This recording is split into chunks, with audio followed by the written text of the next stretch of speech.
Hello, Kane.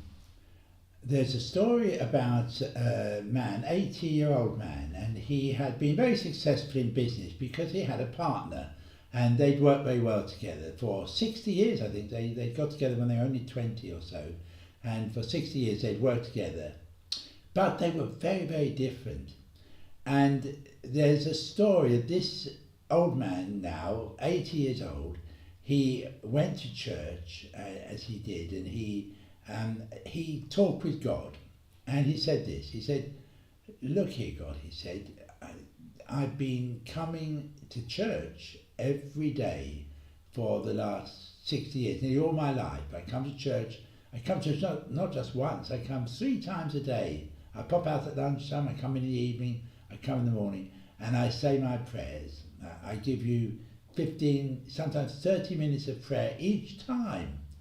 And yet, he said, look what's happened. He said, I'm old, as my partner is, but he's never ever been to church in his life. And he has, even at his age, he still has lots of girlfriends. He drinks a lot. He never comes here. He has a really, really good life. Now, and this is the old man talking to God, and he says, what's it all about? He said, why does he have such a good and such a happy life?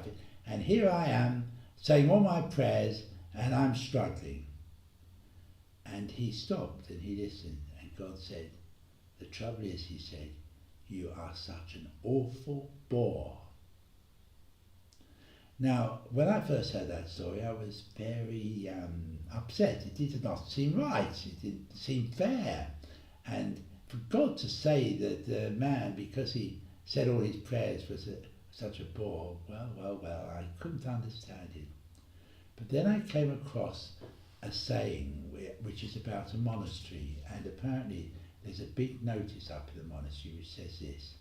It says, do not speak unless you can improve the silence. Do not speak unless you can improve the silence. And there's a proverb in the Old Testament which says, speech is silver, but silence is golden. So, something to think about today. And I'm sure that you are a very good listener, so continue to be just like that. So continue to be the wonderful person you are. Know how much you are loved and how precious you are, how important you are, and help other people to know that as well. God bless you. And